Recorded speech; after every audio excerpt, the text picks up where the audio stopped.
Hello student, welcome to SJ academy. तो आज हम लोग अपनी बात करने वाले हैं ट्रिग्नोमेट्री का। तो प्रीवियस वीडियो में हम लोगों ने जो इस पे बात की थी वो था range of sine square theta cos square theta, ऐसे करके बात किया था। फिर हम लोगों ने प्रीवियस वीडियो में एक और बात की थी टैन को लेकर कॉट को लेकर कि टैन और कॉट का मैक्सिमम मिनिमम रेंज कहाँ तक होता है। Maximum and minimum value of any trigonometry ratio का निकालने का तरीका तो वीडियो अलग से सीखेंगे, लेकिन अभी मैं आपको सिखा रहा हूँ कि साइन का, कॉस का, टैन का, कॉट का, सेक का, कॉसेक का रेंज कहाँ तक होता है। तो तुम्हें रेंज अच्छे से पता हो जाएगा तो क्वेश्चन सॉल्व करने में तुम्हें क्या हो जाएगा ना, आसानी हो जाती है। अच्छे से एग्जाम में क्वेश्चन रेंज पर बेस में पूछे जाते हैं। ठीक है, तो आज आगे कंटिन्यू करते हैं, आपको समझ में आएगा। चलो, तो आज हम लोग पढ़ने वाले हैं, हमारा नेक्स्ट है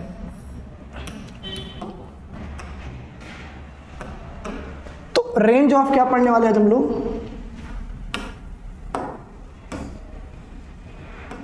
चलो, range of sec theta and cosec theta. Sec theta और कॉसेक थीटा का रेंज हम लोग अच्छे से जानने वाले हैं, लेकिन उससे पहले आपको ना कुछ बातें जाननी है। देखो, जैसे आपको पता था कि साइन थीटा का जस्ट उल्टा होता है 1/कॉसेक थीटा, ये चीज पता है आपको। और कॉस थीटा का जस्ट उल्टा होता है 1/सेक थीटा। और फिर मैंने आपको ये बताया था यहाँ पे कि रेंज अगर कोई पूछे आपसे साइन का या कॉस का, तो आपने बताया था जो रेंज होता है वो -1 से बड़ा या तो इक्वल हो सकता है, लेकिन हमेशा +1 से इक्वल या उससे छोटा होगा। ये होता है साइन और कॉस का रेंज, ये होता है साइन और कॉस का रेंज। मतलब आप मेरे को बता सकते हैं यहाँ पे, अगर मैं इंटीजर के फॉर्म में अगर इसको देखूँ तो 0 है, ये -1 है, और ये क्या होता है ना, +1 है। तो आप आराम से यहाँ पे एक चीज़ बात को बोल सकते हैं कि साइन और कॉस का जो मान होता है -1 से लेकर +1 के बीच पर होता है, ये इसका रेंज है, ये इसका रेंज है। फिर आप यहाँ ये बोलना चाह रहे हो कि भाई साइन का जो उल्टा है वो क्या होता है ना, कॉसेक होता है, और कॉस का जो उल्टा होता है सेक होता है। अगर उल्टा है इसका मतलब ये है कि जहाँ जहाँ साइन और कॉस नहीं जाएंगे, जहाँ जहाँ साइन कॉस नहीं जाएंगे वहाँ वहाँ सेक और कॉसेक जाएंगे। उल्टा का मतलब तो ही हुआ ना कि जहाँ आप नहीं जाओगे वहाँ मैं नहीं आऊँगा, मतलब आप जहाँ जाओगे वहाँ मैं नहीं आऊँगा, और जहाँ आप नहीं जाओगे वहाँ तक मेरी रेंज कहलाएगी। इसका मतलब मैं, अगर मैं ध्यान से आपसे ये कहूँ, यहाँ पे समझते रहना, मैं अगर आपको ये समझाऊँ कि भाई ये यहाँ तक तो साइन और कॉस का ही पैटर्न है, साइन का और कॉस का रेंज है इनके बीच में, और किसी का रेंज बन नहीं सकता। तो इधर जो बचता है ना, इधर वाले जितने भी रेंज बचते हैं कहाँ तक, तो आप बोलोगे -इन्फिनाइट तक। इधर वाले जो रेंज बचते हैं कहाँ तक बचते हैं, तो +इन्फिनाइट तक। इसका मतलब मैं ये कह सकता हूँ क्या कि -1 और 1 के बीच को छोड़कर, -1 और 1 के बीच को छोड़ दो, बाकी इधर चले जाओ उधर चले जाओ, तो किसका मान आ जाएगा, तो आप बोलोगे आ जाएगा सेक और कॉसेक का रेंज। कैसे, देखो समझते हैं, देखो समझाता हूँ मैं। चलो इस चीज को अच्छे से देखना। जैसे साइन अगर 0 था तो कॉसेक क्या हो गया, इन्फिनाइट। सबसे पहली बात तो आपको ये पता चला कि भाई जो सेक है, सेक और कॉसेक का जो रेंज है वो इन्फिनाइट तक है। कहाँ तक है, इन्फिनाइट तक। लेकिन हाँ, एक शर्त है, साइन कॉस तो 0 हो जा रहा है, लेकिन सेक और कॉसेक तो किसी भी हाल में 0 नहीं हो रहा, कहीं भी 0 दिया ही नहीं। अगर मैं इनकी वैल्यू को चेक करूँ, तो समझते जाना आप इसको। यहाँ पे देखो, तो आप बोले 2/√3, अच्छा 1 तो एक्चुअली सेक जो 1 है वो 1 तो 1 ही है, 1 ही आएगा। लेकिन 2/√3 क्या 1 से पीछे आ रहा है कि 1 से ज्यादा आ रहा है, तो 2/√3 का मतलब ये हो गया कि 2/1 पॉइंट समथिंग मान लो। इसको मैं काटूंगा तो 1 पॉइंट समथिंग से ज्यादा ही तो आएगा। मतलब हाँ, सेक का मान 1 से हमेशा ज्यादा आता है। √2 की वैल्यू भी अगर तुम देखोगे, √2 की वैल्यू देखोगे तो 1 पॉइंट समथिंग करके आएगा, 1 से ज्यादा ही आ रहा है। 2 होता ही है 1 से ज्यादा, इन्फिनाइट तो होता ही है क्या, 2 से 1 से ज्यादा। तो आपको पता चल गया कि सेक का जो वैल्यू है, सेक थीटा का जो मान है वो 1 तो आ रहा है, लेकिन 1 से हमेशा ज्यादा आएगा, उसके नीचे नहीं आएगा। फिर पता चला यार सेक का वही पैटर्न है तो वही कॉसेक का भी होगा। कॉसेक का भी 1 आ रहा है, देखो 1 आ रहा है और 1 से ज्यादा आ रहा है। रीजन क्यों, साइन का जस्ट रिवर्स क्या होता है आपका कॉस, तो सेक का जस्ट उल्टा देखने में क्या हो जाएगा तुम्हारा कॉसेक। इसका देखो 0 डिग्री तो इसका 90 डिग्री, इसका 30 डिग्री तो इसका 60 डिग्री, इसका 45, इसका 45, इसका 2 तो फिर इसका 2। मतलब अपोजिट में क्या होता है ना, जस्ट इक्वल होता है, मतलब उल्टा 90 का एंगल बना के क्या होता है ना, सम, इन दोनों के एंगल का सम 90 होगा तब ये बराबर होगा। ठीक है, तो मैं क्या समझाना चाह रहा हूं आप देखना यहाँ पे। चलो देखो, मैं समझाना चाह रहा हूं कि साइन जो है, साइन का जो रेंज था वो कहाँ से कहाँ तक था, तो -1 से लेकर साइन का जो मान था वो +1 के छोटा था या उसके बराबर हो सकता है।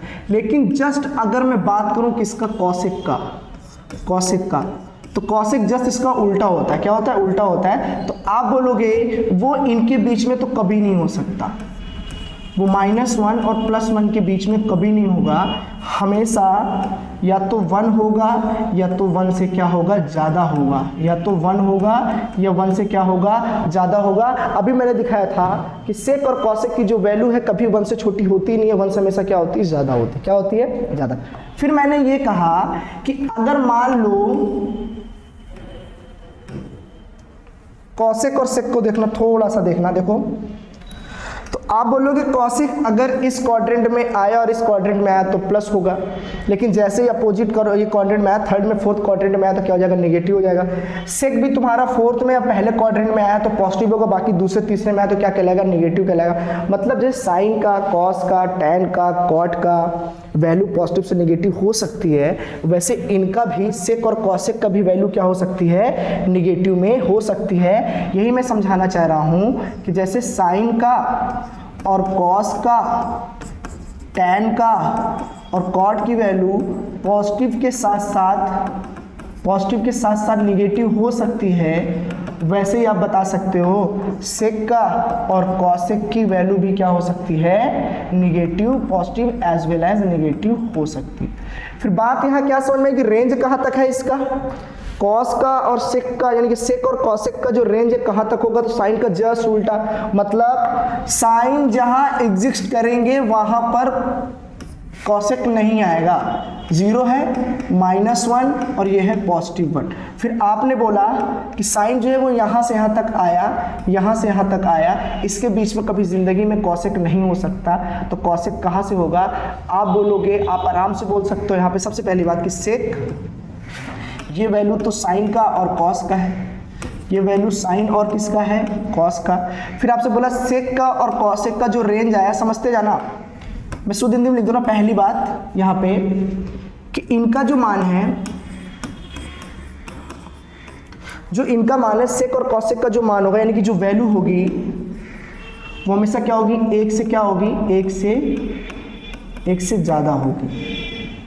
1 से ज़्यादा होगी मतलब मैं क्या बोलना चाह रहा हूँ, ध्यान से देखना कि सेक और कॉसेक की वैल्यू 1 भी तो होती है, ये भी 1 होता है, ये भी 1 होता है। इसका मतलब आप आराम से यहाँ पे बोल सकते हैं कि, दूसरी बात यहाँ आराम से बोल सकते हैं, समझते जाना, दूसरी बात यहाँ आराम से बोल सकते हैं कि सेक का और कॉसेक का जो वैल्यू है 1 हो सकता है, 1 हो सकता है, लेकिन 1 से कभी छोटा नहीं होगा, छोटा नहीं होगा, ठीक है, छोटा नहीं होगा।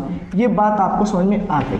फिर दूसरी बात, ये तो पॉजिटिव का है, फिर दूसरी बात क्या निकला, फिर यहाँ समझना आप अच्छे से देखो कि सेक का और कॉसेक का जो वैल्यू है माइनस नेगेटिव भी हो सकता है, हो सकता है। अगर मान लो क्वाड्रेंट बदल देगा तो नेगेटिव हो सकता है, लेकिन कभी भी -1 से बड़ा नहीं होगा। बड़ा नहीं होगा का मतलब क्या है, कहाँ तक होगा, तो समझना इसको अच्छे से। चलो तो कुछ समझाता हूँ। देखो, -1 हो सकता है, +1 हो सकता है, इससे इधर आगे जाके इन्फिनाइट तक जा सकता है, इससे इधर जाके -इन्फिनाइट तक जा सकता है, लेकिन कभी -1 और 1 के बीच में नहीं हो सकता। इस चीज़ को आप समझ लो, लिख लो, या जो करना है आप कर लो।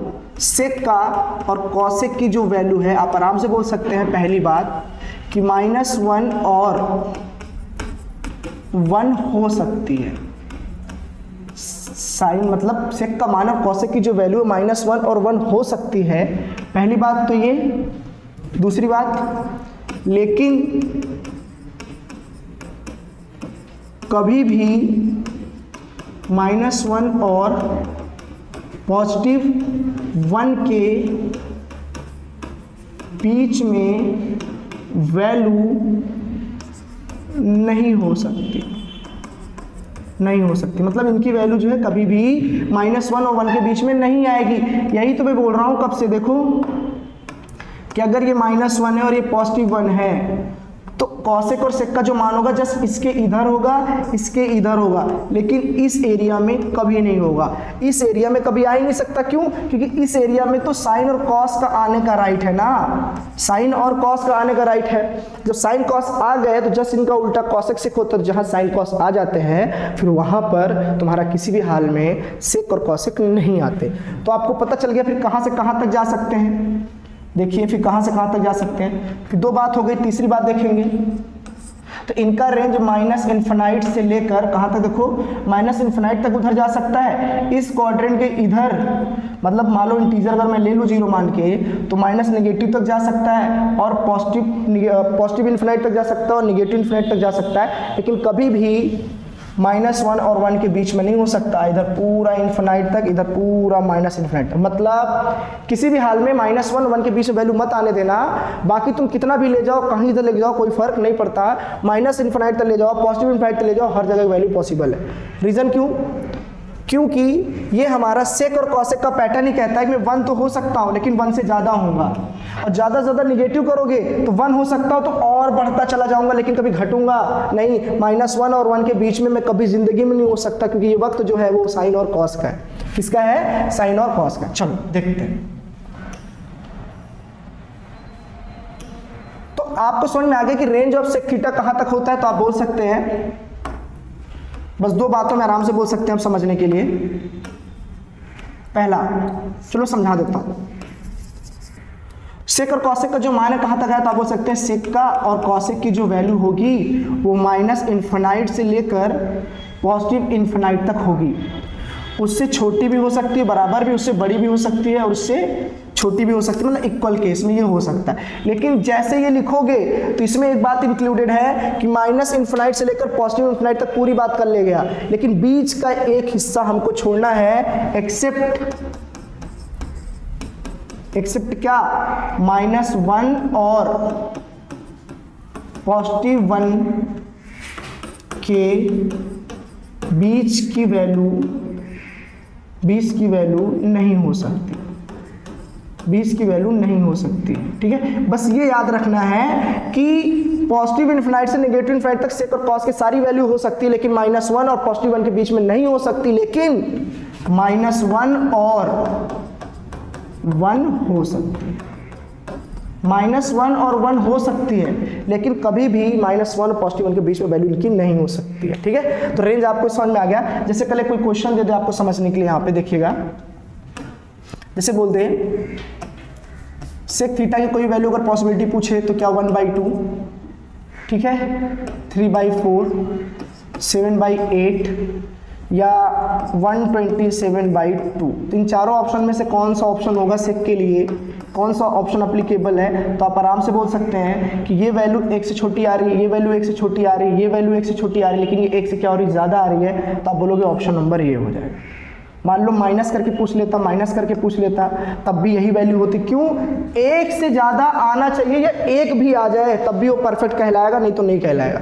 -1 पॉजिटिव 1 के बीच में नहीं होना चाहिए, बाकी ये वैल्यू करेगा। ठीक है, चलो, तो आपको आज समझ में आ गया कि हम लोगों ने रेंज पढ़ लिया, रेंज ऑफ साइन पढ़ा, कॉस पढ़ लिया, टैन पढ़ लिया, जस्ट इनका उल्टा भी पढ़ लिया हमने, कॉसेक का भी पढ़ लिया, सेक का भी पढ़ लिया और कॉट का भी। सेक और कॉट का जरूर याद रखिएगा, सेक और कॉट की वैल्यू कभी -1 और +1 के बीच में नहीं हो सकती। वो हो सकता है -1 +1, लेकिन कभी इनके बीच में नहीं हो सकती। ठीक है, तो आज इतना ही रखते हैं, बाकी फिर हम लोग देखते हैं अगले वाले लेक्चर में, अच्छे समझेंगे और बताएंगे आपको कि find the maximum and minimum value of trigonometry. किसी का भी मैक्सिमम मिनिमम वैल्यू अगर पूछेगा तो क्या अप्रोच होना चाहिए, कैसे सॉल्व करना चाहिए। तो कल टॉपिक वाइज हम लोग क्या करेंगे, अच्छे धीरे करके इस पर चलेंगे। ठीक है, करते रहिए, आ जाएगा। मैथ बहुत तकलीफदायक होती है, सबको पता है, लेकिन जब किसी को अपना बनाना चाह लोगे तो किसी भी हद तक जाओगे, वो अपना हो ही जाएगा, वो कितना भी बुरा क्यों ना हो। चलो, ओके, बाय, मिलते रहेंगे ऐसे।